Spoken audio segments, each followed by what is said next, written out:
everyone. Thanks for joining us. This is the very first episode of the PHANCORD. I'm your host, Yikes, and joining me today is just a couple of guys, a couple of goofs and gaffs here.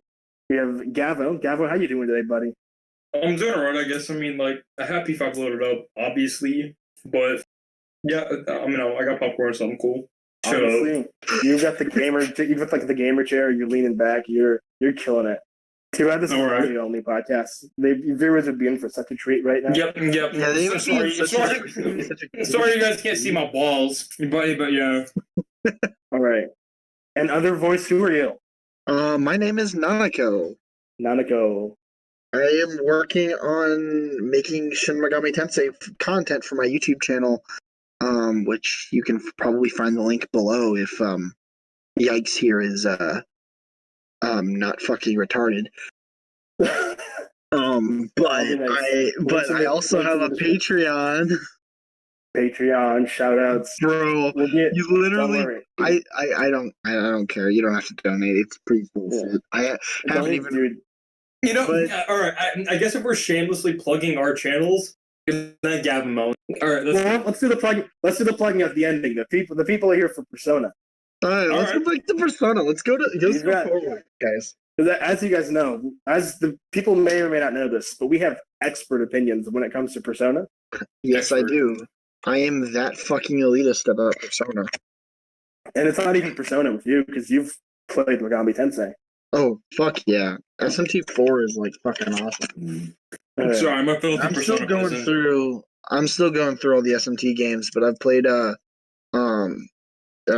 Devil Survivor Overclocked, and I've been playing through SMT4, and I'm wanting to get into the other games in the series, but I am mostly focused on playing all of the Personas right now. Dude, you've got a pretty solid backup card. Nobody can ever try to discredit you and be like, you're a fake fan. You can be like, fuck you, dude. I just fucking love Megami Tensei. Have you? Oh, fun fact! My first exposure to Persona was back when Persona 3 was out, and was before 4. Wow. My brother, I would always walk into my brother's room and always watch what he was playing, even if I wasn't supposed to be watching what he was playing. And my mom had a fit because there were characters shooting themselves. So, I was watching that, and I was like, what? It's cool, though. But yeah, no, that was my first exposure to it, but I didn't get into the series until Persona 5 came out back in 2017. Damn, so you kind of slept on it for a little bit. Yeah, well, I always wanted to go back to it, but I was just like, I'll wait. And then I was at the library, and I literally saw a copy of Persona 5, and I was like, you know what, fuck it. Let's try it. Yeah. And then I literally fell in love with the series and Megami Tensei. That was around the time I actually met you, though. That was about it. I was the only one that played Persona in our group at the time, but I was obsessed with that at the time. I was like, yo, you guys know Persona? No, I know you were. I'm talking about everyone else. And my first experience was 4 on the Vita in high school, 2015, 2016 maybe. Yeah, it's 2016 for me. Nice. 4 golden. Yeah, that was the first year I found Persona. I instantly fell in love with it because I was like, whoa, it's like Pokemon, but with more depth. Honestly, the saddest thing for me is probably that I fell in love with Persona Q. Because I traded Street Fighter 4 and Bravely Default for a copy of Senran Kagura Burst and Persona Q. And then I ended up liking Persona Q more. Why did you do that? Don't you love Because I wanted to beat my dick to some anime titties, bro. Bro, I can't even lie though. Persona Q is hella style. Yeah, honestly. I enjoy the art style of PQ, but I have yet to actually play a fucking PQ game because I just don't have the money. Yeah, there's Persona games that I've beaten. I've beaten 4 golden and I've beaten 5. But I've played Persona 3 Portable. I've played Persona 4 Dancing All Night. And I've played Persona Q. But I haven't gotten substantially far into any of them. I'm on the last dungeon in Q, and then I haven't beat 3 FES, but I have beat Portable, Golden, and 5. I made it through half of 4. I made it to kanji on the PS2, but I decided I was just gonna wait until my Vita arrives in the mail, which I just ordered a few weeks ago actually, and then I'm gonna finally just play through all of 4. I played about like 20 hours of 3 FES, but then funny story, was like 20 levels under leveled when it came to a boss fight. So I would get one shot, and How does that even happen? I decided because I don't know how it happened. It just did, and I was like, you know what, I'm fucked. You know what, I'm just gonna watch a video of the story, but I'm gonna play through all of Portable once I get my video. One of these And days. it's like my favorite story when it comes to Persona and music and shit, but like it's just I wasn't prepared and I wasn't at the time ready to go through and like go through those 20 hours all over again because I did not want to just sit and grind. It would have actually have killed me. Cuz like that's my least favorite thing to do. The grind is real. I've heard there's some Bro. real grinding in Persona 3. Oh yeah, definitely. You have to No, yeah, you have to there definitely really is. like obviously there's a lot of planning into what you're gonna do each day in every persona game after 3, but Yeah. like it 3 really has the grind. Like you have to make sure you're visiting Tartarus pretty regularly, but not like too regularly because you gotta like focus on other things as well. Oh, I gotta get Persona your 3 social is links up. just it's Plus, you get wild. fatigued. What? Plus, you get fatigued, or I mean, tired. Yeah, oh my gosh. Dude, I like literally, okay. I am like, I love Persona 3, but fuck that mechanic, dude. Fuck. Like, that's the only Dude, mechanic. honestly, as long as you take a shit, it's not that big a deal. What? All right, guys. What? If you go to the bathroom, Let's- your level changes or your Wait, status you condition. just spilled so much popcorn. Bro, You know, put the all right. popcorn down. I'm gonna rein us back in though, because this is the Persona Yeah, 5 okay, episode. yeah, this isn't about Yeah. Persona 3. Dude, we could talk about Persona all day, but let's keep the first part relatively Yeah. spoiler free. Yep. All right, let's get into the main topics. All right, first up, what do we got? First up, let's just get it over. What are you guys' overall thoughts on Persona 5? Good, bad, better than Hold on. blank, I'll be worse right than X? Just keep going. Derek, you go first. All right. Derek just said he'll be back, so I'm going to take the wheel on this. I like Persona 5. I have a general. If I had to rate it out of a number, well, I guess we'll rate it a little later. But I like Persona 5. I think the story is like pretty solid for the 2 Persona games that I played. I like Persona 5 stories. I like the characters. I think the music, dude, the music. Mm-hmm. Tell me Persona 5's music doesn't bang.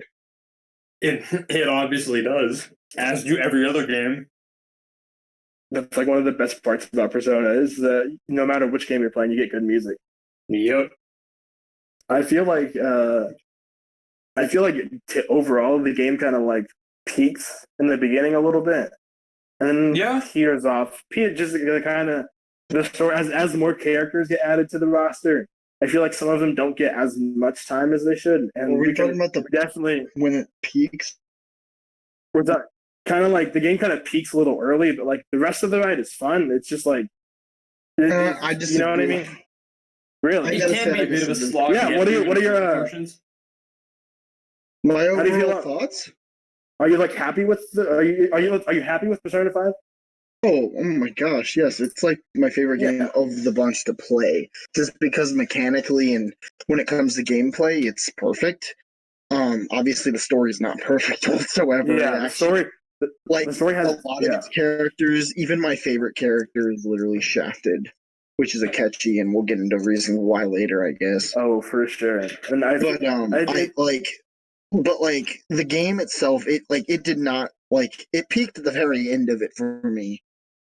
Like throughout the entire ride, I was just super invested, and I only got more invested as it went on. Although I will say, cohesively and plot-wise, Kamoshida is definitely probably the strongest. Yeah, but Kamoshida is everything else is just so good that I prefer late game to early game. Yeah, I don't want to come off as one of those people who like is hating on 5 for no reason. It's objectively, that's like fuck. I love Persona 5. It is. There's I definitely have my problems with it. I have my problems. There's with it, but definitely it's good it's reason so, to criticize 5. It is not a game that's above criticism, it's not, especially when some of its story beats and some of its decisions are worse than a game that came out on the PS fucking Yeah. 2. We It's have to like- talk about some of the confidant stories in 5 later Oh my because some of them gosh. I'm just like, yo, excuse me. Listen, Ann is like one of my favorite Phantom Thief girl. It is my favorite Phantom Thief girl. And I will say that I fucking hate her confidant. Holy shit. I don't even think I maxed her out. Yeah, same. It's not worth it. It's just so dumb. At least in a P5R, I believe there's more to her confidant with Shiho, but I'm not sure if that's in the I think confidant so. or in the I story. hope so. So, like, I hope her confidant actually changes. It almost feels like a lot of the stuff in the beginning of the story kind of just like it stops with them. Yeah, it It's weird. does stop. The issues with Persona 5 story is that its pacing doesn't go through the whole game. It's literally just each palace is a story of that character, and then they literally become irrelevant the next palace. Yeah. Yeah. That's one of my main gripes about Persona 5 is that so in Persona 4 and Persona 3, basically all of the characters were involved in pretty much every situation, had their own thoughts about it. I mean, obviously in Persona 5, they have their own thoughts about it, but like I said, each palace where each of the characters is introduced, they get their own, like you guys said, they get their own story and everything, and then that's pretty much explained, and pretty much nothing comes from them after that. For example, let's say, I don't know, Makoto, other Like than being like the level-headed, like oldest member of the group, other than like Haru, she doesn't really do much after her. Persona 5 forgot about Haru. Oh, yeah. They Persona forgot 5, yeah. after she was introduced. She was introduced, and that's about all I can say. I mean, I'm sorry, my Like, poof baby. Royal, so far for where I'm at, I'm after Madarame's palace, so Yeah. not sure Still wherever. But like it still pretty already early fixes on. a lot of the Same. issues with characters being irrelevant. Ryuji and An are still very much relevant to the story, especially when like the introduction of Maruki, which is like the counselor, and they have to make like on the protagonist and Persona 5 Royal really feels like the golden version of Persona 5. It's Well, I mean, there's that's what it it's is. literally what it Yeah. is. It's the definitive version, at least so far from what I've seen. I have no spoilers, so I don't really want to spoil the game. Honestly, I don't even remember a lot of this. There's some differences that are obvious. Like a lot of the stuff, I'm just like, oh yeah, dude. No, I remember that. I notice a lot of the differences. Like I'm like, oh wow, that's different. There's Also, something I really like Kasumi. She's really good. Yeah. I like some of the mechanics that Persona 5 introduced when it's from differing from 4. Like the stealth is fucking fun as fuck. I love. Oh no, the gameplay when it comes to this game, like I'm literally just gonna say the gameplay is pretty much perfect. Mm-hmm. I had a revelation that turning on map rotate is like so cool. Like I was right before I played Persona 5, I actually just had decided that I literally hate all turn-based combat because I'd played it for years and I was just like, this is literally nothing happening and I'm so bored out of my mind. But when it eventually when I eventually picked up Persona 5 and I just realized, no, wait, it's just hard to make fun turn-based combat. But like in Persona 5, like everything is, you feel very into it. And I actually thought it was even, I was looking even to the design of the game and I realized it was so fun. In the previous games, you scroll through a wheel or a list, like P3 and P4, still great systems, don't get me wrong, but the scrolling through a list thing just gets old and boring. In Persona 5, it's literally mapped to each button. So, like, if you want to summon your persona, just press triangle. It speeds up the process so much. It is so user-friendly, and the UI is so slick, too. it literally makes you feel like you're being as stylish as them, which is very important because normally that's a thing in just like action games. But Yeah. I'm really glad that they used that from like into Persona 5 because like that was literally just like the coolest system I'd ever played ever when I played it for the first That time. is- I was just like, bro, Persona 5, bro. I feel like Persona just that's like the perfect example of like Persona 5 as a whole, because I feel like that whole game is just like Persona but streamlined. You know, like It's Persona, but like it in the gameplay at its best. it's just Obviously, like I have issues concentrated with the Persona. story, Yeah. but I mean, that's not saying the story's bad at all. Like, it's And- not bad at all. The characters and are like- great, and like, just in total, it's not like I hate when people go, "Oh wow, this one it sucks," right? Yeah. But like, it doesn't suck. It has issues, but It has Just it is objectively like a good game. It is well put Oh my together. It has God. good music. The visuals are up to par. Like there's no way anyone can say like it's a bad game. Yeah. How can you say you're lying? You're lying. You're a liar. You should feel bad about you're yourself. either lying or you are such a pretentious douchebag that it's just You're like in denial. You're in denial because you You're fucking in hate anime or something. You're in denial because you can't handle turn-based RPGs. Go back to Call of Duty. You We're don't have a high exclusive. enough IQ, bro. We're Persona Elite To be members. fair, you need to have a high Yeah, IQ. you gotta have your attacks with cooldowns and shit. To be fair, you have to have a high seriously, when it social comes to it, it's one of the like. It's not even like necessarily easy. I mean, it's easier once you know the system. Like Yeah. Royal has been a breeze for me. Same. On Systems so well. Like Literally- it's second nature to me because Persona 5 is like one of the few games that I like to call my home. It's like that, Kingdom Hearts, and Devil May Cry, I guess. But like It's that playing game- it literally feels like a hug. You just have that stupid grin on your face the whole time. Like, cutscenes start I'm playing just and sitting there just like, I love this game so much. you get all giddy when cutscenes start playing and characters start acting cute together. Yeah, and I'm not gonna go into too much of Royal, obviously, because I don't really have much knowledge of it besides past Madarame.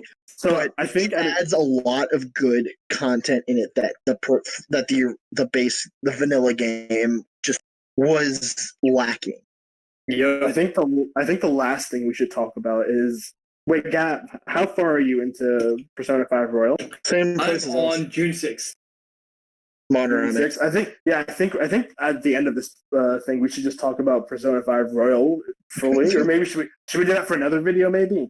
I don't know. Let's talk I about think our we'll touch current on it now, experience. but when we Let's- beat it, we can yeah. totally talk about Yeah. it for another episode. Yeah, we'll get some first impressions of that yeah. later on or something. All right. But let's one thing I want to talk about. The guns are such a cool addition, but they have this little like snag in them, which is the ammo. I wish that's one like one of my big issues with Persona 5 is like I want to really enjoy the guns in that game, but they don't give you enough ammo to use them besides just shooting one down someone. Mhm. Yeah.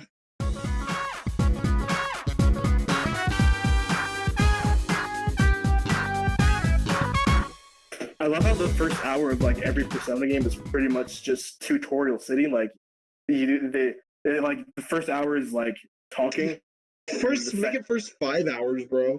No, That's true. actually, yeah, that is valid. Because I mean, Yeah, but, like, Persona 4 literally takes you to tell you everything about the game in like 5 hours, bro. They really like want you to get immersed in the story too. Like you're not even doing combat until at least 2.5 hours in. I actually really enjoy Persona 5 and how it opens on a cold open, literally just to get you introduced to that combat. Yeah, it gives you like it puts a little carrot in front of you. Like, yeah, you wanna go knock down some enemies? Come and get it. Yeah. And the first palace in Persona 5 is probably like the best tutorial palace too. I think of the many tutorial palaces we've had. Yeah, like it does a really good job of like you get Morgana on the team, and Morgana is like the the insider, right? Morgana I actually, has like all the okay, knowledge. speaking of that, I actually really enjoy how Persona handles tutorials because it never feels like I'm playing a tutorial when I'm playing. 100%. Like, It feels like literally just feels like the beginning of a show. Like, it's just telling you how this world works. It's Yeah. amazing, dude. yeah, it's like you get. I think Morgana does especially big part in that because usually like Mhm. you're like Teddy in Persona like kind of knows what's going on, but not really. But, like Oh, Morgana yeah, is just like he's Morgana is on top of everything. He's like, yo, you want me to teach you how to baton pass? Because I will. Listen, Teddy is Because, more annoying than Morgana. Okay. Teddy in Persona 4, he was just more, whoa, sensei, check this shit out, yo. There's a Yeah. shadow in front of you. You should probably summon your persona and go fight it. And then, you know, he doesn't Yeah. contribute until he gets his own persona. Bro, But I that's mean, very cool. no. But Morgana is just like yeah, Morgana from the get-go is like, yo, check this fight, right? All right, let's do this. Yeah, it doesn't feel like he's talking you through things. He's there with you, teaching you how to do it, and you know, that's great for immersion.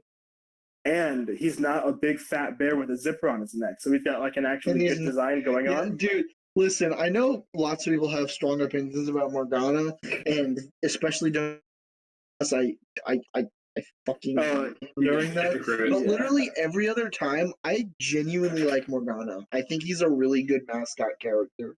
When Morgana isn't telling me to go to bed, I respect the fuck out of him. Bro, it's so much better because he's just now like, hey, you can't go outside, which makes more sense. Yeah, Like, he's like, hey, just hang out. You're not gonna just go immediately. Come on. I get But like home, now it's you like, can sorry. read. He's Like, no, I gotta go straight to bed. Pick some tools. Yeah, but like now you can use it to like study, make infiltration tools. Royal is just an improvement on the original game by like on every aspect. Hopefully the story. I have some thoughts about what I think, about what they might do on the story, but we'll get into that later, though. Yeah. I had one slight spoiler literally sent to me from a video gameplay of Thieves Den, and I was like, "What?" And I was so mad at my friend. It wasn't even in our pre-5 hour spoilers chat. I'm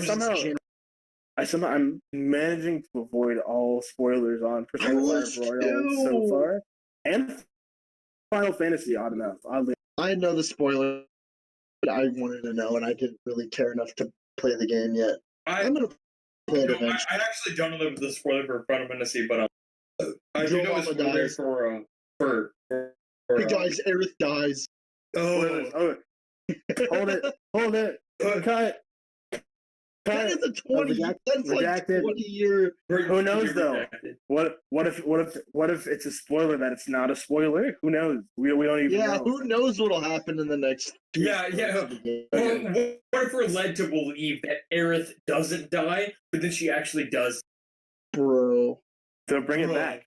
Speaking of considering Nomura's shitty cliffhanger or twist at the end of Episode 7 remake. Not even gonna say haven't it. played It's just through the like, end of I remake. love it because it's classic Nomura, but like it's so stupid. Anyway, this is a Persona podcast, not Final Fantasy. Yeah, let's come back to Persona. We're talking about Mr. Tetsuya. No, I want to talk about this. I want to talk about this feature that a lot of people don't know. This is making a return in Persona 5. That's the system. That was in every other SMT game. Didn't have that since I believe the first one. I think. No. The first one had it. Yeah, it had it in the first one and the second one, just not 3 and 4. So this was I'm really brand glad new it to me. returned in 5 because I actually really enjoyed that part about every other SMT game, but like I hate the stupid like luck-based systems in 3 and 4. I'm like, I don't care. I don't want to draw stupid cards. Okay, I will say though, Persona 4 Golden was sick as hell. That felt difficult. Shuffle time in 4 is much better than 3, but it's. But everything else is kind of. I mean, in 3, when you got it to spin, or when you got it to area, you felt actually pretty cool. I'm not gonna lie. It just and it's It's just just too much. it's not as engaging to me as negotiating with a demon.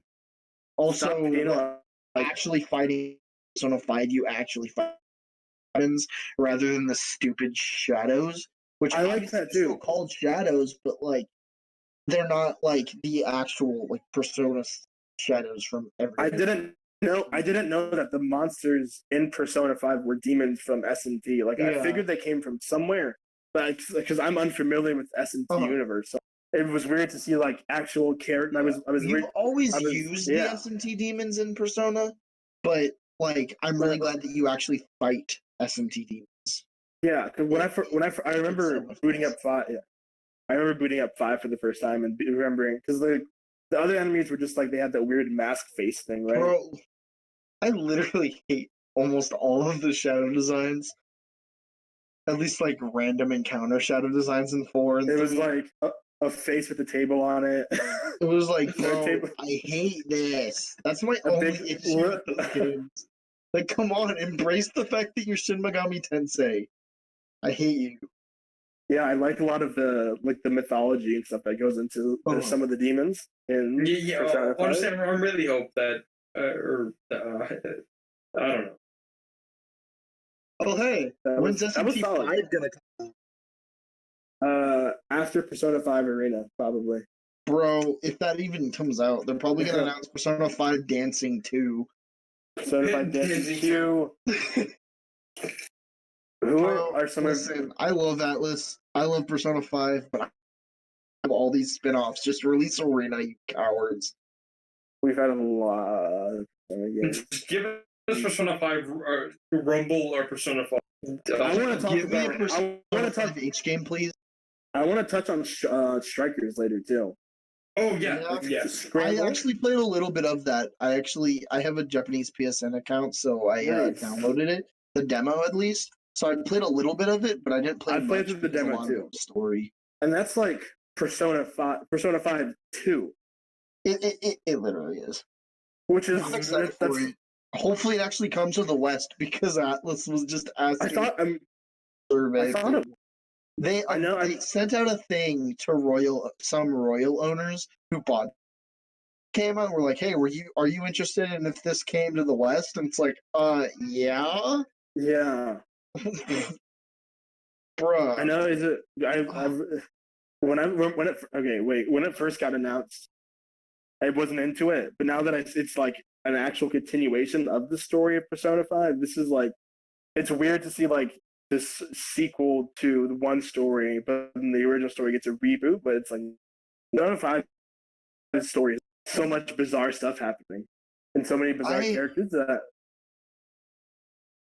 was fully into Scramble when it got announced because I was literally just like, "Oh, cool, Dynasty Warriors style game with Persona." Like it would have like just that gimmick alone. Like I don't even like Dynasty Warriors games, but it's like Persona. Like it's not a bad thing. Like that'd be cool. But then they just announced it's a full-on sequel to the game, and it's like, what, it's like, yo, sweet, bruh? And then I got like Omega hyped. Yeah, but like I haven't heard much about it since it released. Like no one's really talking about it. But like I know it's sold well. Hopefully they ship it over to. Hopefully we get it. Now, I know in Persona 5, the original, we run into a lot of characters, and they're not social links in this game anymore. They're called confidants now. So, who are some of your guys' favorite confidants? EY and Kawakami, baby. EY is the gun shop owner, right? Yeah. Okay. So I was actually looking at the confidants as like actual like out of enjoyment, and one of the like most in depth and also just good all around good.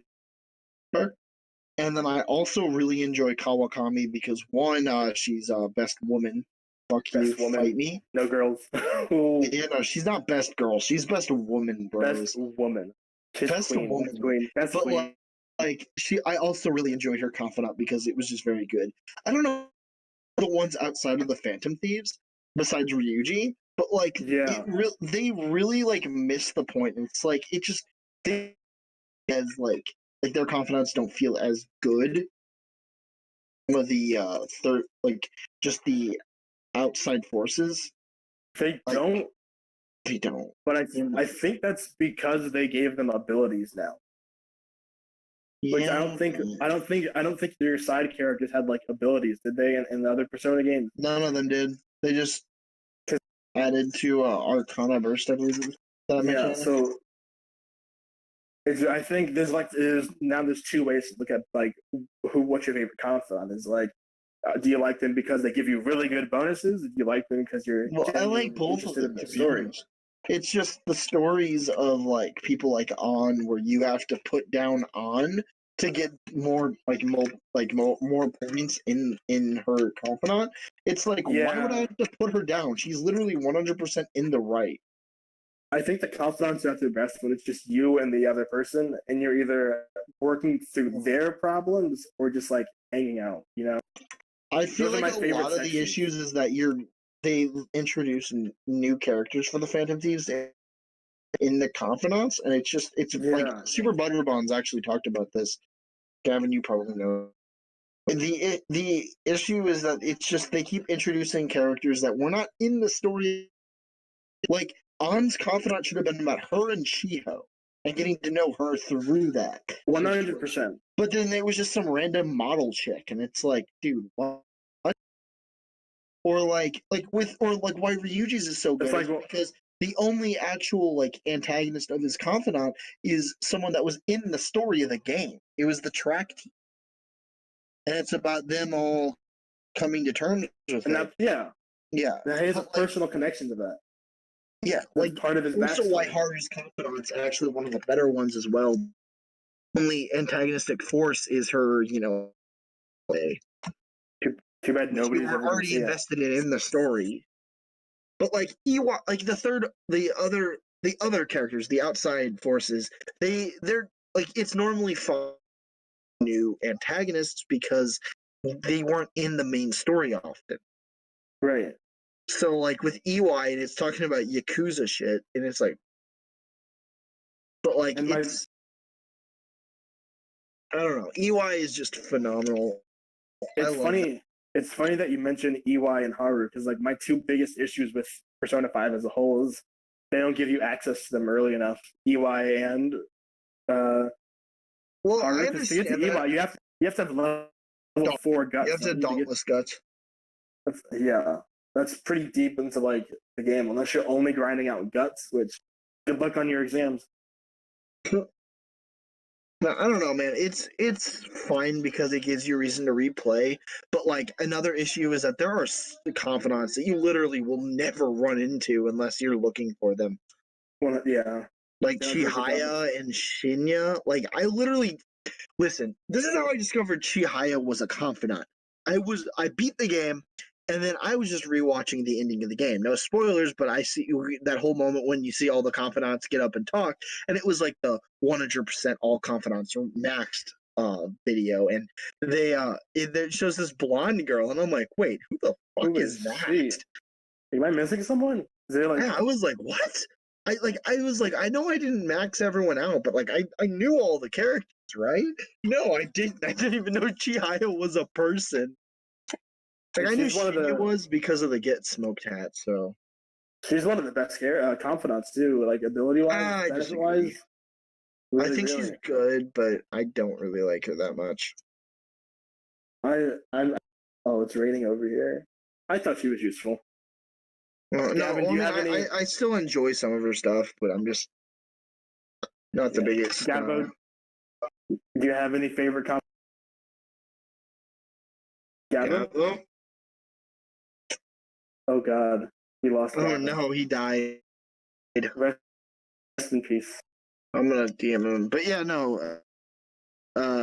Like I don't know. I get a lot of the smaller confidants, but you know what Yeah. the worst one is? Fucking Uh Oya. I don't like it. Oh yeah. Oh I yeah, don't like oh yeah. listen. You're right. Not I only don't are like oh yeah. her story is so stupid. dumb. Like it's literally just her getting drunk and then Don't even saying like- things. It's so I don't boring. like her character design, and I don't like Uh-huh. her perks. I really don't like her. I think her perks are useless. She's just a dumb. She's just a bad character. Like, listen, I love Atlas and I love Persona 5, but like, she is an awful character. because her whole character is just revolves around getting to the bottom of a bottle. Like, I mean, like, people do that in headcanon it with Kawakami, but guess what? That's also an implied totally an alcoholic. Like, you know what I mean? Like, it's never like the focus of her It's character. never like But yeah. even if you wanted to make that the focus of the character, that's a perfectly reasonable thing to do. It's just Like the fact that 90% of Nothing else. her, like 90% of her confidant story takes place in a bar, and it's just in the you're- bar. you're a and high she's schooler. getting- You're a high schooler. She's just getting drunk. Like that's the entire point of her confidant. She gets drunk. People walk in and yell at her. It's just like, what did you get out of my face? She's like, you want some help, kid? And then just get your confidant up. Yeah, pretty much. That's her entire arc. You need some help, kid? Like I thought I was gonna like Oya because I really liked when she was introduced as like, you know, a washed up reporter with like who's also a fucking alcoholic. I thought, Yeah. hey, that sounds interesting. So I did the whole confidant my first playthrough. Oh, And man. it was I got so bad. It was bad. You know, I still haven't gone through a second playthrough of Persona 5. I played through half. I made it to right after Akuma's Palace in P5, and then like in my new game plus. But then you know, by the time I was wanting to return to it, Royal came out, so I was just like, yeah, I can just wait. Is it possible to like platinum Persona 5 in 2 runs? In what? 2 runs? I mean, if Yeah. it was very optimized, then yeah. Like, I wonder what you'd have to do to get through that. First you'd probably have to make sure that all of your social stats are maxed. Oh yeah. Oh, we get to do that. Like, But it's 21. really easy to do. I'm already on like level 3 with most of them. They really do they make you work harder for like your social stats in this game? Like Not with really. Same like catching things. to like. I feel like my whole thing right now is that I'm gonna save a lot of the confidants for NG Plus, and I'm gonna focus mostly on my social stats this time. So that way, when NG Plus comes, I can literally start and go through every single confidant. that's a good plan. It gives you something to go back to, so that way you're not just like going Still back and being like, struggling. "Wow, I've done everything." But obviously, I will go with some confidence. Like I'm doing Kawakami because it's gonna be. I can't cheat on her. She's gonna be my my love interest in the game. She's gonna be your coffee maker for life. Bro, if only she was real. All right, is Gavin back yet? Okay, what the fuck happened? I have no. You should, if he's here. Are you here? If you're here still, leave, come back, and try again. But because he wanted to talk about if the first palace set the bar a little too high or not. Yeah. But he's gone. Do you want to move on? All right, whatever. But yeah, no. I don't know. There's a lot of good confidants in P5, and there's just a lot of bad ones. Yeah. There's like. Do you want to? It's just the weirdest. Like P3 and 4, when it came to their social links, they were very well balanced. The only one that I can think is kind of maybe Maya. Persona 5 has like some really good ones and just really like stupid ones. There's not really a middle ground. It really isn't. Like you're either gonna really enjoy the confidant or you're gonna be like, dude, what the fuck was that? And honestly, not just end with you jumping into mementos and yeah, I don't know. It's just a lot of times. I don't know, man. We can talk about mementos too. That's like the Tartarus, version 2.0. Tartarus, but better. It's Tartarus, but down. Yeah. Listen, I actually really enjoy Mementos aesthetically. I like it too. I think the grind in Mementos can get kind of but actually Royal fixed. I honestly didn't think the grind was that bad when I first played through. Well, That's maybe because I played on normal mode. well, obviously when you're playing and you're just going down, it's pretty decent. It gets tedious a little bit, but other than that, it's pretty fine. It's just that it needed more it's things when in it you besides like just when you're down there trying to find people to like the requests, right? But like other than that, really, what else was there to do in Mementos? Yeah, there needed to be there. I guess there wasn't a lot of other things to do besides literally fighting monsters and doing requests. But like P5 Royal actually added stuff like stamps and the flowers. I like that. That stuff is cute. Yeah, it gives you a more of a thing to look out for. I'm almost might be giving me Royal might be giving me too many items too early. Well, I'm gonna tell you this: is Persona is much easier to play it because you understand the mechanics, you understand what you have to do. Like someone was like, "Is it easier this time?" And I was like, "No, it's not." If you were blindly playing Persona 5, if you don't know what to do, you would be like, "What the fuck am I doing? What? Ow! Why am I dying so much?" But like, as someone who has played Persona 5, has played other Persona games, has played Shin Megami Tensei, the game it becomes pretty fucking easy. But this is hands down my best Persona 5 run, or my best Persona run in general, and I'll tell you why. It's because I've fully accepted and embraced status moves, and like stat changes. Yeah. Rakanada, Tarajuka, Takanada, Dekunda, Rebellion, all of them. But that stuff works on bosses. Yeah, I've mainly been much better with the game because I'm now more used to fusing personas very frequently, which is a thing that a lot of new players to Persona or Megami Tensei really miss out on because the game becomes so much harder when you don't know what to do.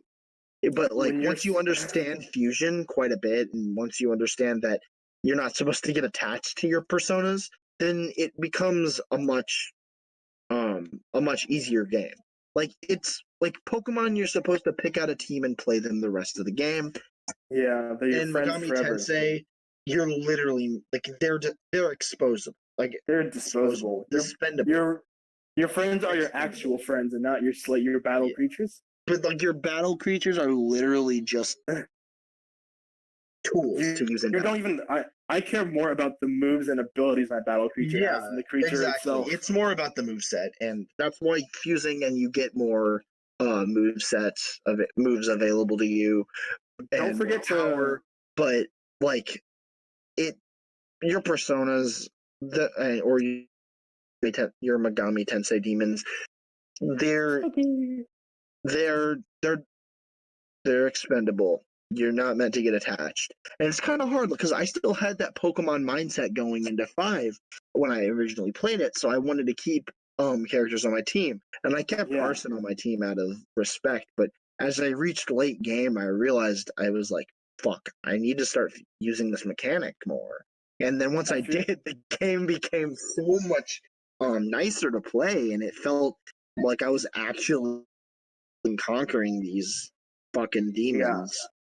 Because like I learned that I learned that mistake playing through Persona 4 Golden my first time, and I like maxed out Izanagi and kept him on my team even though he was like it's fine to do X character only runs, but but I was just trying to play the game and have a good time, and that's not but like your first playthrough or a casual playthrough, you're not gonna want to do one of those hardcore builds. Like you're not gonna know what to do. Yeah, you're not gonna know. You have to that's the thing about these games to optimize your run. Like you have to think, what do I need to do on what day? What make sure that I'm getting this stat up. And like you have to really optimize. If it's not optimized, then you can literally like fuck up your entire playthrough. You need like an Animal Crossing style checklist of like things to do every day, and like you can only buy this specific medicine on Saturday, and Yeah, like this person was only. my first playthrough, I actually was 10 levels under leveled by the time I got to the boss fight. Like the final Did boss. you? I went back At and just that point, it's grinded too late. up and down that platforming area before you get up to the top, whatever it's called. Are we moving into spoilers? I mean, we can, but I'm not really. I'm avoiding spoilers. I'm just saying where I was. Yeah, I see. I don't like that last area. I enjoy it, really. I went through it once just like out of fear because I'm like, you gotta get out of here. I gotta get to the end. I chickened out, I guess. Yeah, well, I had to go back and fight all of them so I could level up, and it was really easy to grind 5. That's probably why 5 gameplay wise is so good, is because the grind doesn't feel like a grind. It's so easy. It feels like a systematic takedown for EXP points. It's just yeah, no. Every Persona game really does that, but 5 really shines in that regard. Like it just does not feel like a grind. In time is really like mementos, but that's only if you've been down there for like multiple hours. I think I've even been doing some light grinding in my Royal playthrough, and I'm just like having fun. Like the grind is so fun. It's just that like snap of the baton pass weak, baton pass weak, baton. It's so satisfying. It is. The game's combat feels by being turn-based, because turn-based games like even Pokemon, which I actually really like Pokemon, but like it eventually feels like it's becoming passive, especially in the story. Like obviously, if you're playing online or competitive Pokemon, it gets much more active, but like if you're just playing the story, you're just going to get a passive playthrough. Like it feels very, very passive. But Persona 5 or Persona, it always feels active, and you always have something to be focused on. Because they always give you that choice of like, what do you want to do today? Yeah, well, there's that too, but like just the combat, like in terms of being active. I think it's like it's a combination of the how quick it is to actually want to do, because like you said, it's just a push of a button. And so that like cuts down that menu cut down time is like it's almost like a live action. Yeah, it makes it feel more like it's real time, even though it's not. And I know it's not. like I don't know. Like it also makes a little bit of sense, because Persona 5 in its concept stage, they were actually considering making an action game out of it, but then they thought that departed from the series too much. They said we'll save it for the sequel. Yeah, well, yeah, that's not the same kind, but you know what I mean. Like I love action RPGs. That's like my favorite genre, that and action games. But like Persona does not need to be an action game. At least the main titles. Like I like its turn-based system. Like I love all of SMT's turn-based. Like you're not going to get much better when it comes to turn-based combat. They really are. I think that the only other people like Dragon Quest, and that's about it. Yeah. Like I'm not saying that, but I'm just saying SMT is when it comes to turn-based combat, and you can like it's not just passable, it's just fucking amazing. It's like I'm pretty sure weren't a lot of just regular RPG games in general don't they like take inspiration from SMT, because that's like a lot of them that's like such an old game, isn't it? I mean, it's like that, Dragon Quest, and classic Final Fantasy. Yeah, so like Final Fantasy has become more action focused as of recent, which isn't bad at all. I like Final Fantasy from what I played of the demo of 7 Remake, but this isn't a podcast. Yeah, I like how towards the end of Persona 5, your encounters change. You know what like it's hard to get into it without spoiling it, but usually when you encounter an enemy, you hit them and the battle starts. But I like that once you get to like a certain point with certain confidants, it just like you take the enemy out like instantly without even having to. Oh yeah, I like that in Mementos. That's a really nice thing because like you can really just get some quick experience. Yeah. Or I don't know.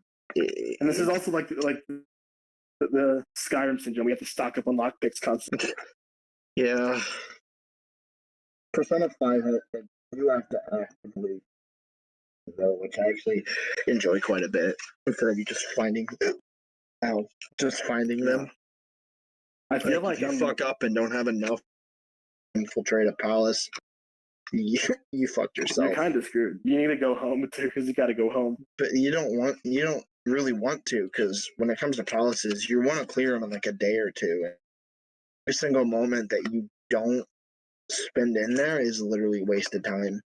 What I do, what my like, if I ever run into my advice, not advice, but like my idea when it comes to chests is, if they show up on the map, I'll beat the palace and then like right before I go out to like send the calling card, I'll run through like grind another day, get those lock chests. I don't bother too much with 100% games, so if I don't have lockpicks on me at the time, I'm literally not going to bother because the day call like when we take the treasure, I literally just go straight to the treasure room and take it. I'm more for like just doing it as quickly and smoothly as possible. Yeah. Which I might do in my new game plus just to try to get absolutely everything, but it's not a main concern of mine when it comes to the game. I'm still deciding how I want to play through mine. I haven't gotten anything like down yet. I'm still like, obviously I've got Ryuji at rank 7, but I'm like, bro, just date Ryuji. I'd like to. Yeah, I wish we could, dude. That's such a good boy. I really want a fantasy and another and just in general, honestly. This isn't even like Persona 5. When Persona 5 Royal Girl was announced, I really wanted her to be a fantasy. I did too. I used to run this Instagram page for Kawakami, and I would talk about that, and I was like, "You fancy non," and I'm like, "You're gonna feel embarrassed." And then when they announced it was just Kasumi, a bunch of people commented on the post and was like, "Haha, you were wrong." You got trolled. Okay, hear me out. So we've got Persona 3. Persona 3 Portable. FES, but yeah. Oh, yeah, that's what I said. Persona 3 FES says. Okay, so now hear me out. Persona 5, Persona 5 Royal, Persona 5 Switch, and that's the portable version with the cursor and FemC. You down? I don't want them to downgrade the game. They literally could just move Royal to Switch. But why won't they? Atlas doesn't like me, I guess. And that's not even for it. Like this game was on the PS3. I know. Fun fact: Persona 5 was on the PS3. Yeah, I know, dude. Actually, like not even like people who complain about it being a lot of money literally would get so mad because I'm like, you can literally go to a PS3, like find it for $15 in a PS3 bargain bin, like not even a year out into its release. Dude, Persona 5 is like $20 right now. It's a very easy to get into game. Obviously, Royal is 60, but honestly, like if you just want to play the game and you need to do it on a budget, you absolutely can. Yeah. Because I'm all for budget gaming. Budget gaming is fucking amazing. I actually have to do it now. You just have these Final Fantasy Persona and like this whole cough thing. It's like the only time I've ever bought, and I've bought all games, and I've bought that's the most I've ever bought in my life. Games. That's the most I've ever bought in my life. I buy all my games on sale, all of them. I bought Persona 5 on sale. Yeah, I mean, I've actually bought. I just realized I bought the original Persona 5. My first on at $60. That's so nice. But and then I bought the steelbook. My friend bought me the steelbook for Christmas. Wanted it, and my disc for the Persona 5 literally fucking broke. Like it would not read. Dude, Yeah, but it sucks because my original copy is actually signed by Robbie Damon and Max Middleman, who are Ryuji and Akechi. So, like, bro, like I was gonna meet Joker and Futaba literally next weekend, but then the convention they were at is canceled. Yeah, and I'm a little surprised that Persona 5 Royal isn't selling as much as it is for on the NPD charts, and it was like number 5. I'm actually surprised. I will say, because I was worried because Royal, when it came out in Japan, it actually kind of suffered a week 2 sales, I believe. I don't remember too much about it. It was just a passive thing, but like it was very odd. And I was like, this is Atlas literally like not putting it on Switch, but if it was on Switch, dude, the sales for this game would be through the fucking roof. Literally just because it's a new audience that never got to play the game. And also I don't know. And also Joker's in Smash. Yeah, I don't know why they don't, but P5S is on Switch.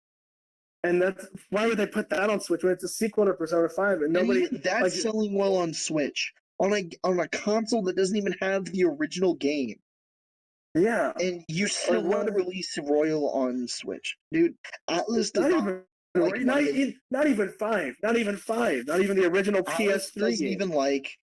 Doesn't even like money. They just accidentally make it and they're like, oh, okay, cool. Is it Atlas or is it Sega? Or is it both? I don't even know. Atlas handles everything, but Sega owns Atlas. So. Sega just lets them do whatever they want. Sega needs to step in and be like, hey, the Switch makes money. Shit, please. People like the Switch. Couldn't even be I guess I'm not I'm not a game developer. I don't want to backseat game developer, tell Atlas how to do their job. But do your job. Make money. Yeah, pretty much. Like, they could have a crack team. They could have a fan team. They could say, hey, do any of our fans want to port Persona 3 to Switch? And it would happen. It would happen. I would love for all of the Persona games to be ported to Switch. Like, all of them. 1, 2, or both 2 game. Like, the 2 duology. I would like to be able to have an involved discussion about the entire Persona franchise. Well, you have a Vita, correct? Not right now, no. Well, if you get your hands back on it, they're literally all like $20. Are they on PSN? Yes, for PS3 and Vita. Yeah. 2 Eternal Punishment, however, is $10. Hold on. Yeah, wait, we need to have a whole... This is going to be a whole separate conversation. Yeah. S&T Persona. Well, where is Gavin? I don't know. Where is he? Because we can go off on this S&T tangent if you want. But I'm just waiting for this man to come back so we can get into I just say we keep going on this until he comes back. All right, we're just going to keep going on this. So, but yeah, no, okay. Like the Vita, like you can... Like that's actually what I've gotten because I wanted to finally play Golden, which I've actually owned since December because I just bought it expecting to buy a Vita in December, but then I bought an Xbox instead. Oh, I gave my brother my Vita for his birthday, but that means he has my copy of Persona. I have it physical. I think I might have it digital too, but I definitely have Persona 3 digital, and yeah, I kind of want to just get another Vita. I don't know. I'm excited to get the Vita so I can actually play the earlier Persona games. So Persona 1 and 2 are on the eShop? Or are on the PlayStation Store? Yeah. Are both Persona 2s in the PlayStation Store? They finally brought Innocent Sin. Which versions of them are they? Is it like Innocent the PS3 Sin and remakes? Eternal Punishment. Both of them, the duology is on here. They they brought it over to the West with the PSP releases, so that's the versions we have on here. And Persona 1's PSP release is probably best Western release we'll ever get of that game. But the music Sadly. sucks. So I've heard. What? But I've heard the music is poo-poo stinky garbage buns in the PSP What? remake of No, the Persona PSP 1. version has good music. It just sounds more like Neo Persona, like Persona 3, 4, and 5. Okay. Mostly 3, but like it's still good music. It's just that it does not fit the atmosphere of Persona 1 very well. Are the beginnings stories current Persona? What? Are the beginning stories a lot darker than current Persona? They're more closer to Megami Tensei, so yes. Like They're more like Megami Tensei, they tend to tell stories about really just dark worlds. Like with what? Persona now has become much more cartoony, which is not bad at all. I actually quite enjoy it. It's just that it, as like a Megami Tensei game, Megami Tensei gets fucking dark. I'm Like putting like it feels more. If it looks like it aesthetically looks grimier, and I love it. It looks fucking great. it's like grungier. It's not afraid to really use that M rating. Sometimes Persona Yeah. 5 doesn't feel like it's rated M. Yeah, I know. And then you just hear them say "fuck," and you're just like, "Wait, what?" Yeah. Or I just don't like know why hang out they with don't allow Ryuji to say "fuck." I mean, they let other people say it. maybe it's because he's a teenager and teenagers don't know what a cuss word is. What the Yo, He I'm said- recording a podcast, man. He said "fuck" in the Japanese version. He did?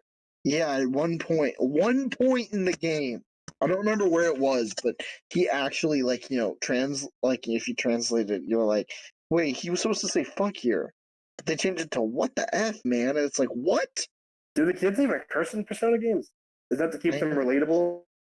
I have no idea. I believe they've said "bastard" and Bastard. Yeah, they say, what the hell? I'm tired of your shit, hell? Kamoshida. damn it. For real? I do enjoy its limited cursing because whenever you hear it in the game, you're just like, fuck, that actually did land much better. And it's just, Yeah. it adds more as its weight to the words instead of it being every other sentence, which I actually quite enjoy because I'm tired of rated M games literally only being language and over gore. But like Persona is rated M because are just too dark for like a younger audience. Very dark and like intense on the emotional factor. And it's like I really enjoy that because it's like it's rated M for a fucking reason, not because we have gore and stuff. Like even when it does, like it's still very. Can I say though, I think some of the confidant stories go just a little too far for no reason. Specifically like Futaba's confidant. It's just like it just goes like a weird place. I'm like, hold the phone. I get that you're a shut-in and you want to leave. What? Excuse me. What did you just say? You know what I'm not sure. I never did you get finished into? So, Pablo fans know what I'm talking about. Where she brings up this fun fact about her friend. Not a very fun fact. Dark and depressing. Randomly drops it like mid conversation, as characters tend to do in Persona games. Yeah. You know, you're just hanging out at Junes, and then your friend tells you all of its insecurities about his dead loved one. Yeah. And you're just like, I don't know. Like, sweet, dude, you're a good listener. I'm really glad that they don't use the M rating.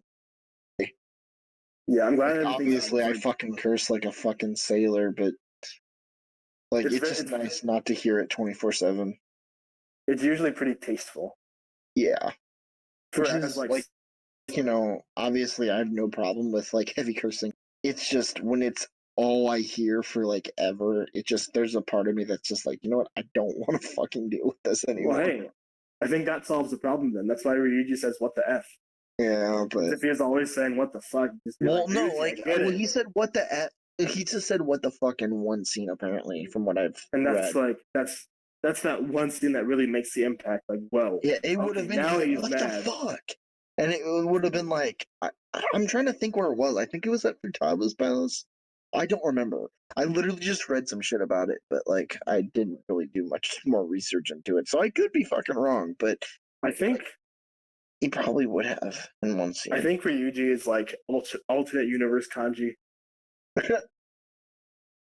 Ryuji is kanji if kanji like grew up watching like WWE wrestling or something.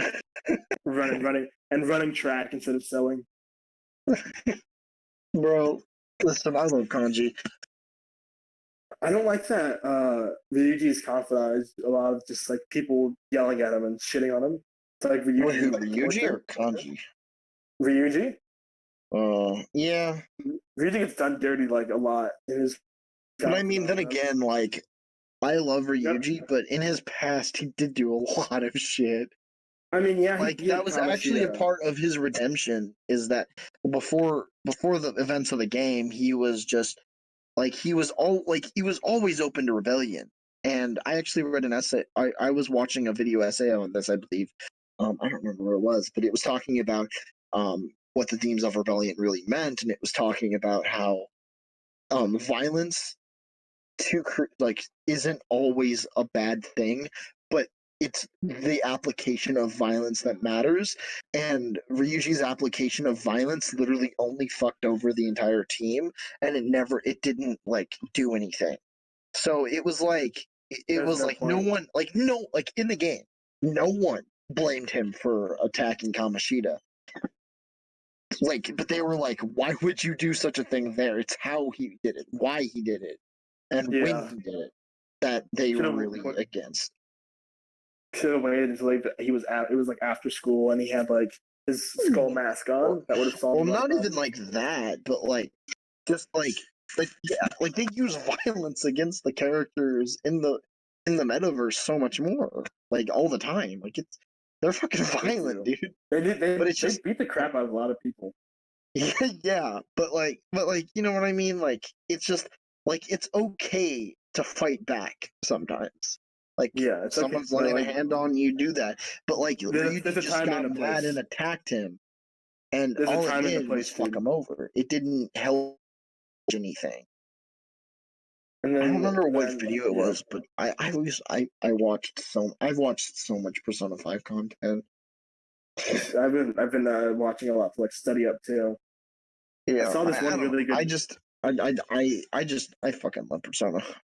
Have you seen that one video where it's like symbolism of like each group's role in Persona 5? Like how each character has like each character, like, you know, when you're doing your like flashbacks with Sai and Ijima, she'll be like, you have like your forager, and it'll cut to like Yusuke. He's like the forager, the hacker, the pretty girl, the muscle, the getaway drivers, like Makoto, because her stands a motorcycle. It's like, I love that. Yeah.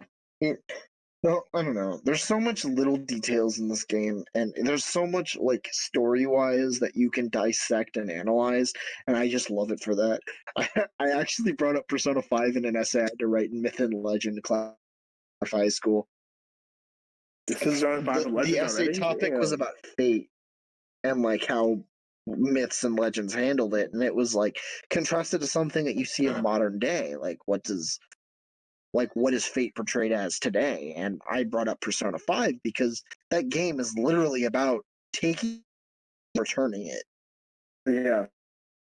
Because literally everyone in the game was destined to be oppressed, and they rose against that.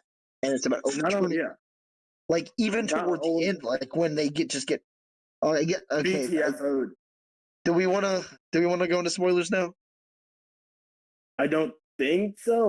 Have you heard back from Gavin? We can just say they got BTF.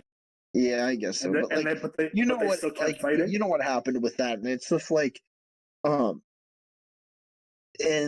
society is basically just, you know, it's like I'm not gonna. They were supposed to be sheep, and we're gonna live how told and how they were destined for that fate. But listen to the man. It's about overturning that fate, and that's why I enjoy Chihaya so much more, and why I think she should have been a bigger part in the story. Because literally playing and using the whole thing winning literally adds so much good context to the end of the game. I like G. I managed to get through her on the first run. Like, obviously, Chihaya is not my favorite. Like, I don't like her too much, but I enjoy her story quite a bit. The themes, The confidant literally feels just it should have been in the main game, if that makes sense. And I think, Like, I think that one thing that helps add to the theme of like flipping fate is the fact that in most Persona games you play as the Fool Arcana, and that Arcana is literally like just going against the grain, isn't it? The whole series. I actually brought up Persona 3 as well because I guess we can spoil Persona 3 since it's a game from fucking 2006. I got it spoiled for me already, so I'm ready. Like the whole thing with fate and how everyone like is destined to die and going against the next avatar. Like you're just like literally going up against the final boss. Like there is almost no way you're gonna fucking survive. Like going in, you're just like, well, my fate is to die. But then you get the whole thing with Minato unlocking the universe, and which is actually the only Persona character to unlock the universe Arcana. Everyone else has unlocked the world.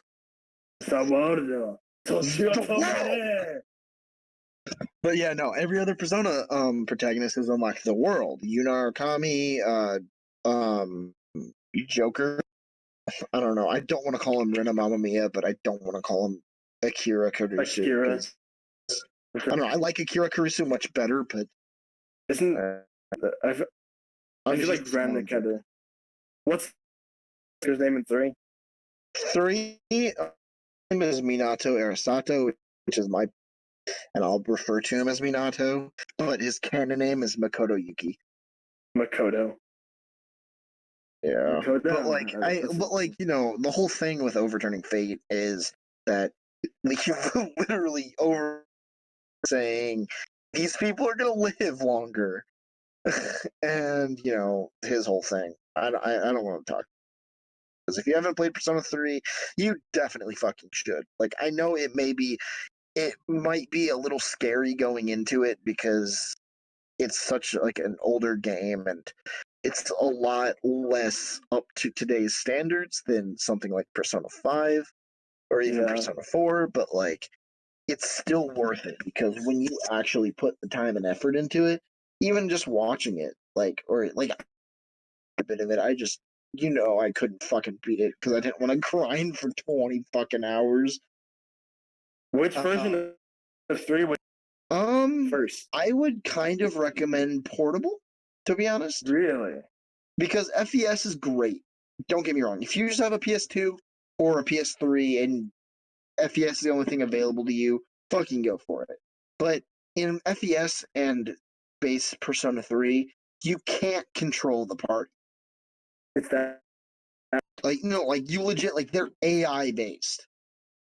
Yeah, you don't get the there's no direct commands. You're just stuck into Persona 3 Portable, however, you are able to control your party members. The only issue with it is balance the game to accommodate for that, so the game's so much easier than it is in FES.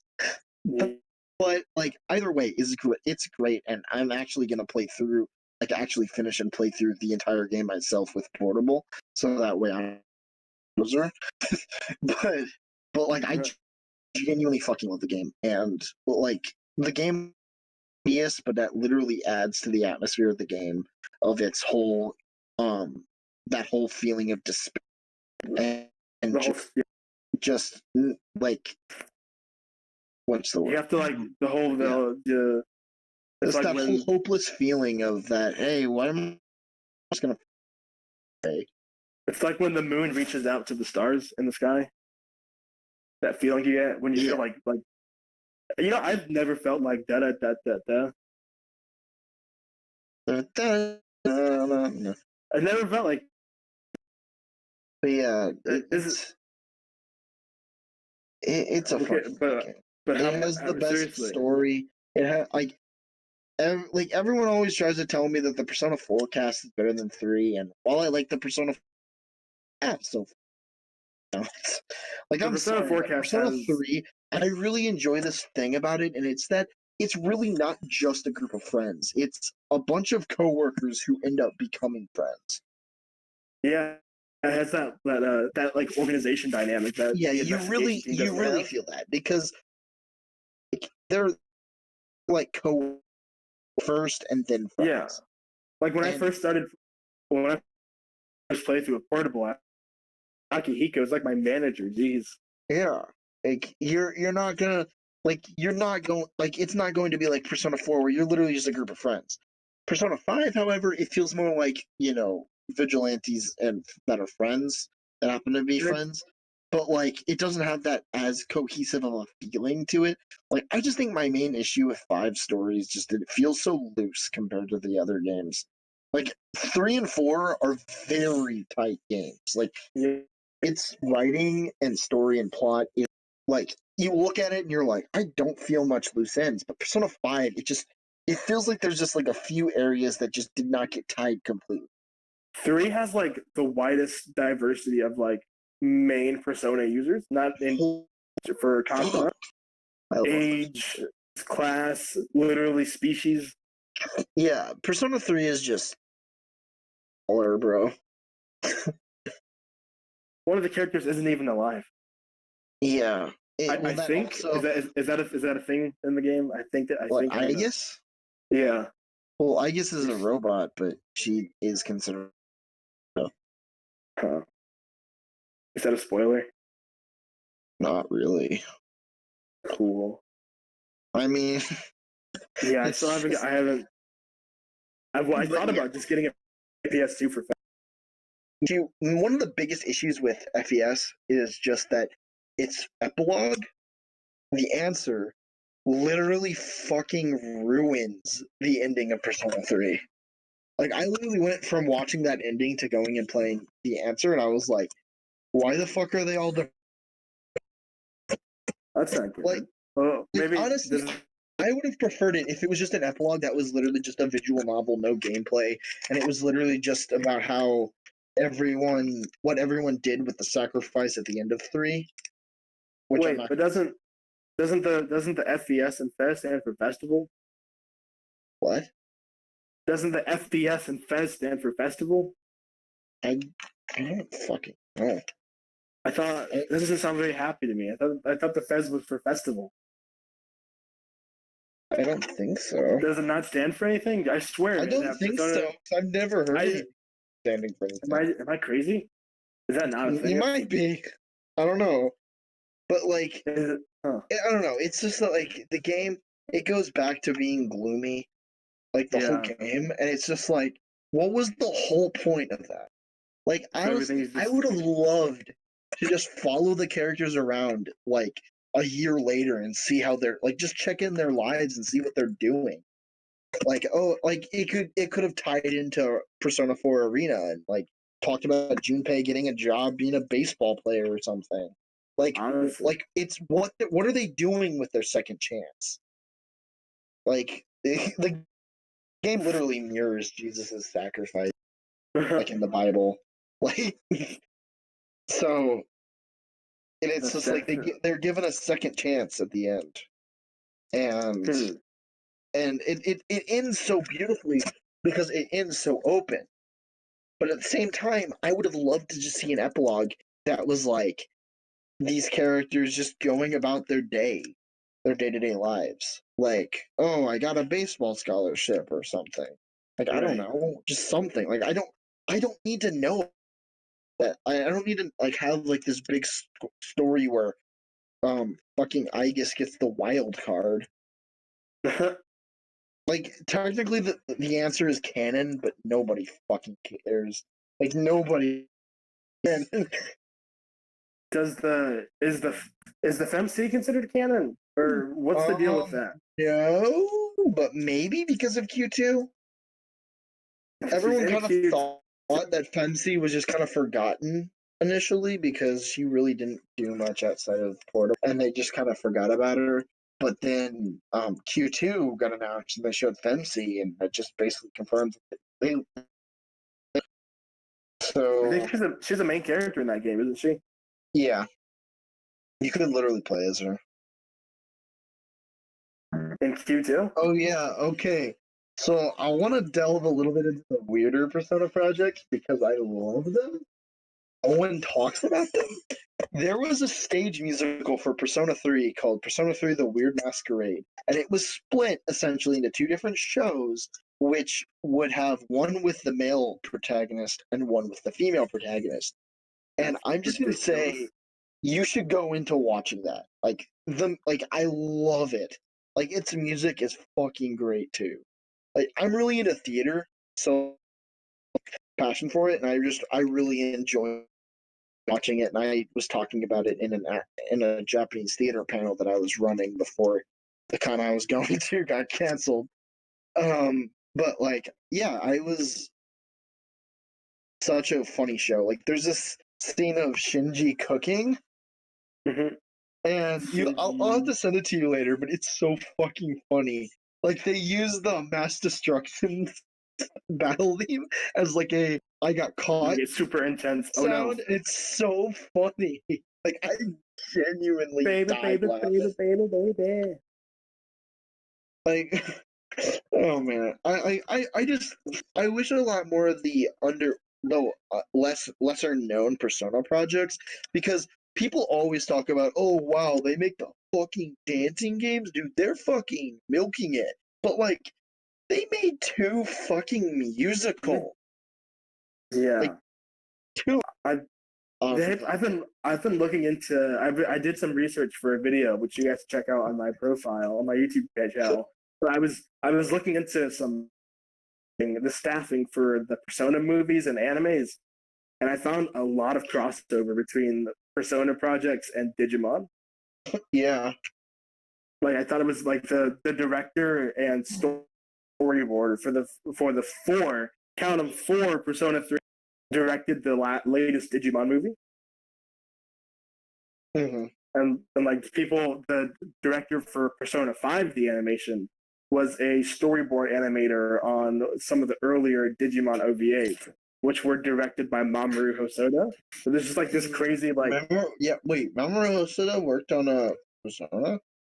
Mamoru Hosoda worked on Digimon, and his key animator worked on Persona.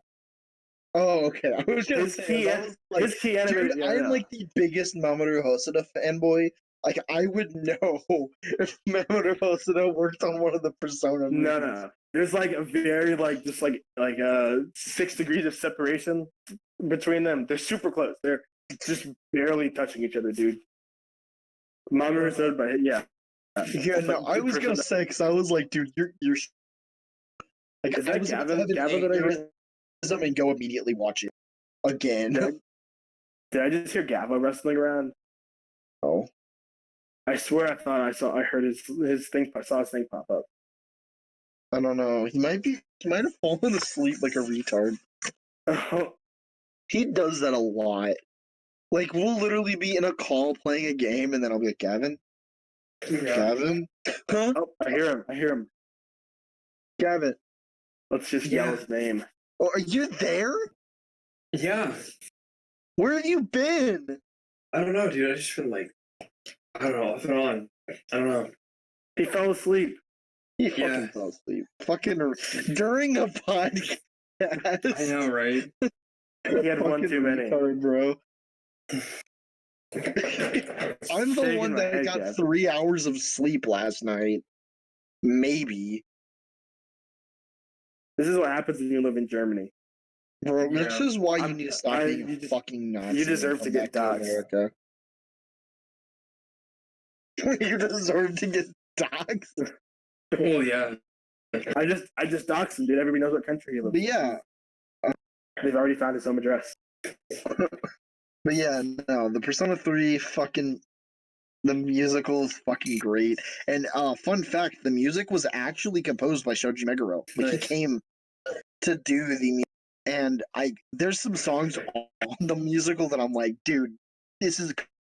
I'm just like, oh my a song called "I Am No Hero," and it's so fucking good. Like it's so upbeat and quick, and oh man, fuck. I hope one day I can see that show, but they're probably never gonna. Yeah. I'd love to be involved in a project of translating it fully into English and then doing like a run of it here in the West, because I think that'd be fucking awesome. Atlas, hit me up. Atlas, yo, let's get this licensing deal going. Atlas, fucking hit me up. Mr. Atlas. Mr. Atlas. Mr. Atlas? Mr. Atlas? Tweet.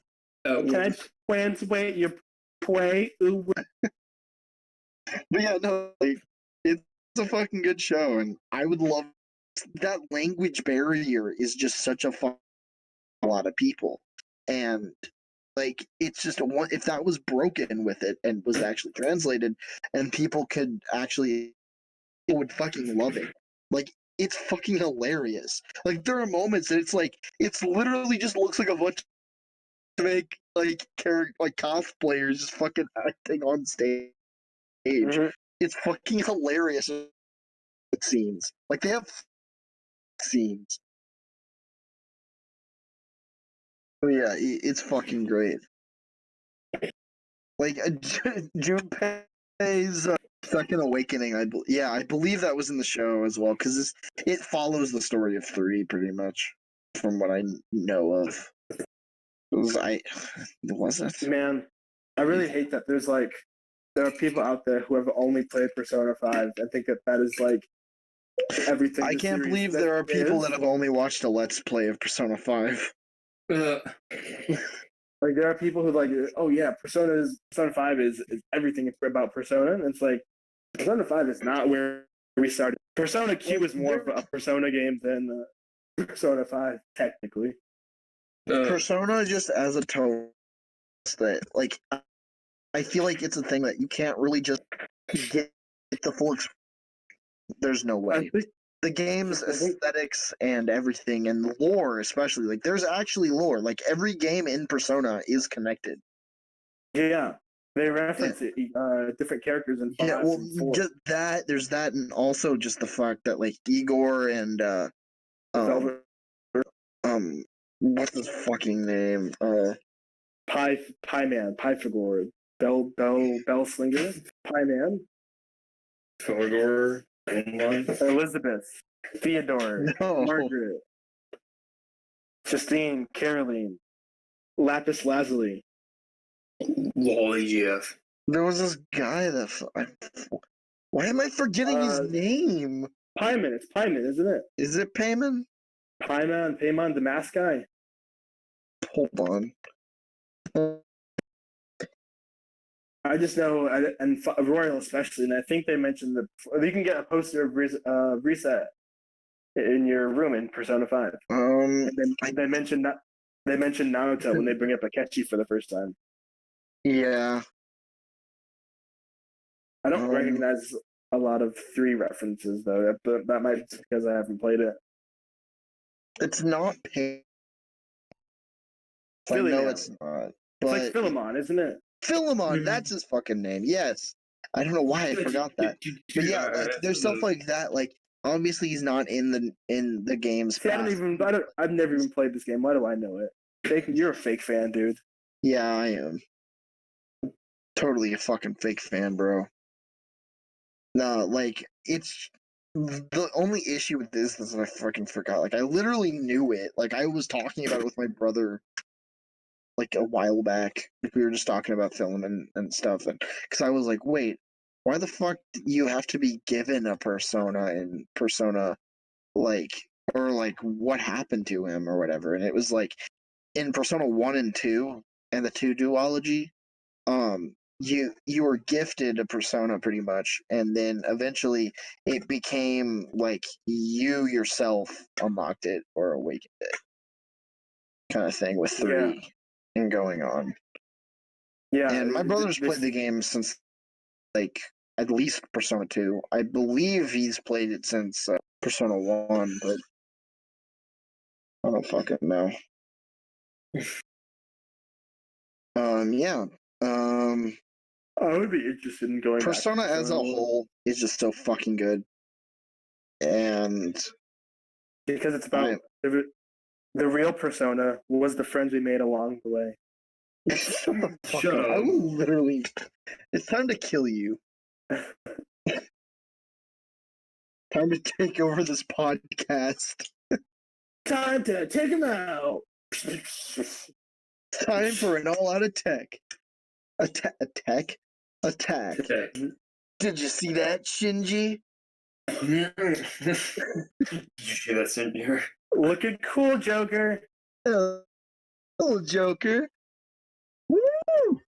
Did you see that, Shinji? God. What is this devolved into? Nice one, Sensei. Dude, Teddy's the worst. I used to like.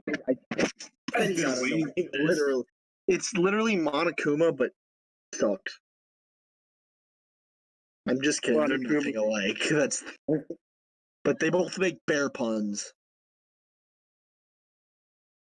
I hope you're prepared for this unbearable bear of a battle. I can barely contain my excitement. Yeah. I will say though, I gotta give them respect for the Persona 4 translation team when they were bringing over Teddy, because you know, like a lot of Japanese like animal characters, they'll say like meow or whatever at the end of their sentences. Like cat characters will be like, "I love you, yeah." In Teddy's Japanese text, he ends a lot of his sentences with kuma, the word for bear. So it would be like, "Wow, nice job, Sensei, bear." So I like that. Bear. In order to localize that and actually have it make some sense, they just turned it into bear. The Persona games are very good examples of localization because they never change the meaning, or at least for the most part, they don't change the meanings of things. All they after do one, is just make it make sense. after one, right? The Persona games after one don't change the series because when one first came over, shut up. We're not talking about that. Why is bro? I can't believe they changed Mark's hat. Oh yeah, it's the hat. It's the hat. Yeah, no, but like that we don't talk about. They fixed that in the PSP release. But like, it's like they pretty much always just followed suit with it being it's always been about what the meaning of, like, to make a good localization, you don't change the meaning of things. That's why Funimation fucking sucks. There we go. I just threw away a potential sponsor. Fuck you. Well, fuck you, Crunchyroll. If it's any consolation, I stand with Vic. Hey, I stand with Junpei. Bro, now we can get the outrage mob to share a video around.